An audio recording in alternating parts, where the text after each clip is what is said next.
Okay, here we are on our range. The two bright spots you see to the left and the right on the center of the crosshair, those are hand warmers. And hand warmers are going to work great for target practice at night as well as being able to sight this thing in.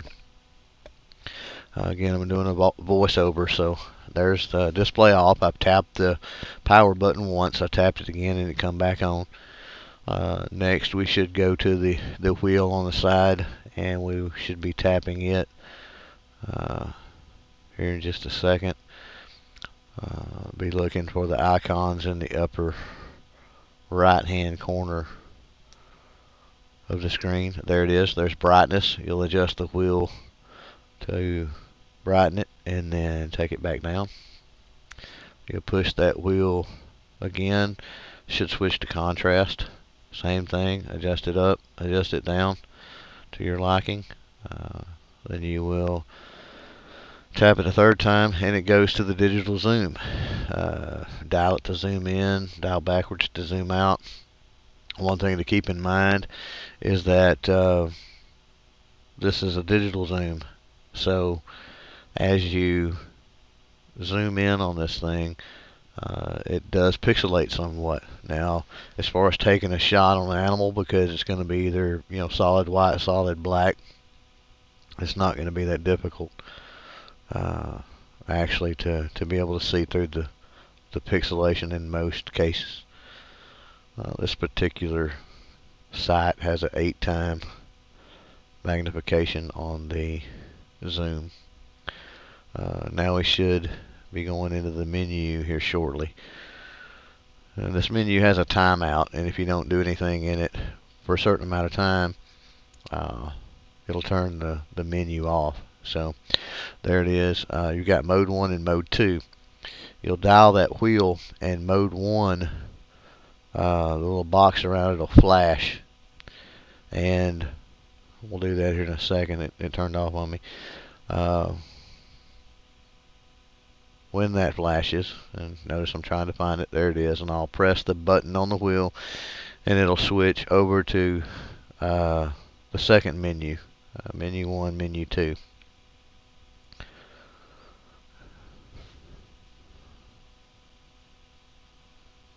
Now we're going to go into the mode. The first one is going to be rock, second is forest, third is identification. That's going to adjust your viewing modes, adjust the brightness and the contrast, things of that nature, to what's optimal, they think, for that particular condition. Around here, forest seems to work pretty good for me. Notice the menu just shut off again. Bring it back up, we should be going down to the calibration, and that's sort of what we talked about on that middle button earlier. By default, it should be automatic calibration, but what you will do is you can either adjust it there, or you can set it in here for the default when it comes on, and you don't have to mess with it. And right now there, I'm changing the color of the menu because it wasn't showing up very good. Okay, now I'm going to the calibration, and you'll see you'll have an M and H and an A. M is the manual, H is the semi-auto, semi-manual hybrid, and A being automatic.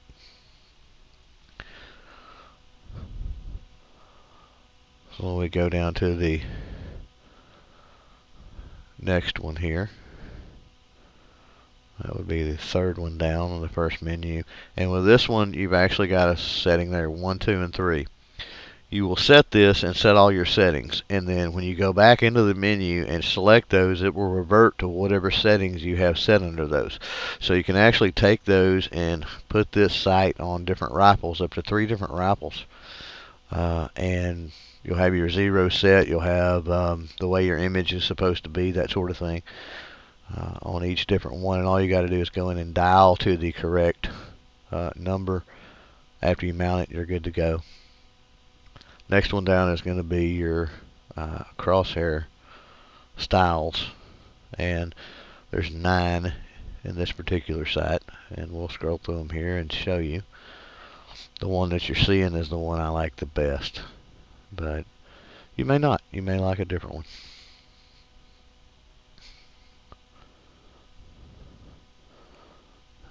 Next menu down has to do with the brightness of the menu and the crosshair. I usually leave mine all the way up. Again, it's a lot brighter. Everything is just a lot clearer outside of the video on this DVR. So don't let it fool you. If you're happy with this, you'll be okay with it. The next one down will be crosshair color. Black, white, green, red. That only affects the crosshair. Next one down, you seen me play with it earlier. That changes the color on the menus. There's also a heads-up display at the bottom. The camera does not catch that. It also changes that. For picture-in-picture, a lot of them no longer have that option. That's to turn that on and off, where you basically can select a portion of the screen, have it up in a picture in picture. The lag time in that's actually pretty bad. And that is it for the first menu. We'll jump over to the second menu here shortly. One thing I want to mention right quick before we go any further is the heads-up display at the bottom. You will have the time displayed there. You will have the mode you're in, whether it is forest or rock or that sort of thing. It'll be displayed. Battery life will be displayed. You will also have the settings selection, where it's what we was talking about before with the 1, 2, 3. On which rifle it's on, it'll say it'll say 1, 2, or 3. All of that'll be down there on the heads up, so you'll know what's going on at that particular time.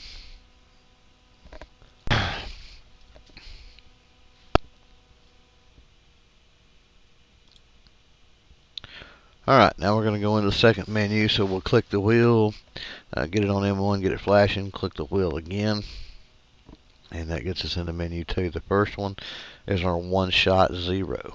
Now this 0 works kind of like a live style 0. What it's going to work is when you shoot this thing, you shoot into a piece of plywood or something like that, for a little bit of time, you're going to have a little glowing dot, unless you're just far away you can't see it anyway. And what you're going to do is the X in the center is your point of aim. The glowing dot would be your point of impact.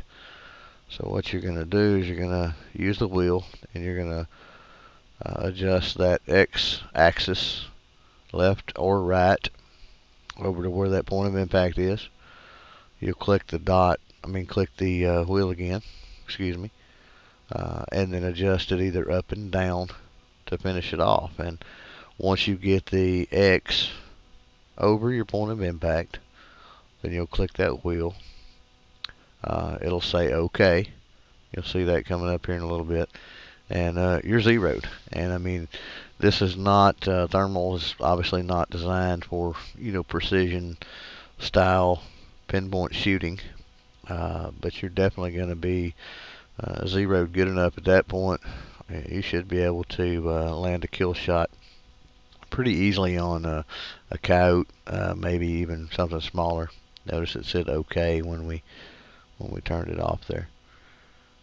So the next one we're going to go to is we're going to go into the mode here. The second one is a freeze frame. We'll click it. You'll click it, it'll put the little flower looking thing in the bottom corner. You'll take a shot, you'll click it again, it'll freeze frame it. And what it's done, if you can tell, I don't know if you can tell, but there's no wiggling going on the screen. It's frozen that. So I mean, you don't have any movement to contend with. Basically the same thing. Then you stake and dial it in, and you're good to go. Works the same way.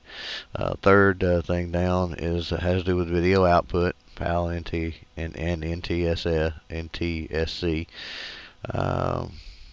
I'm sorry, getting tongue tied there. Next one down is going to be the clock. All pretty self-explanatory there.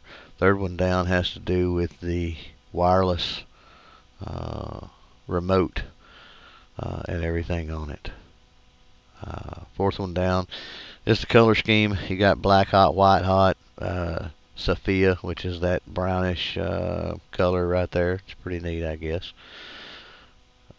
So you're back and forth in between those two. Third one, or the next to the last one, has to do with a dead pixel repair. You use the X, and what you do with that, it'll come up with a grid. You put the X over the dead pixel and click it, and then the little circle thing is to reset all the dead pixels that you might have. Last of all, the one on the very, very bottom, notice it says, do I want to reset or not? And I said no. The last one on the bottom there is actually the factory reset for the scope. And that in a nutshell is pretty much the menu. I understand this has been the long version of this video. I will post a short one just dealing with the menu probably after I get this full version uploaded, going over the bells and whistles and showing it off and the other features. So be looking for that. Appreciate you checking us out. Don't forget to click subscribe, head over to Facebook, like our page, check out the folks that help us out a lot, Ultimate Night Vision and Larry's Pawn and Gun.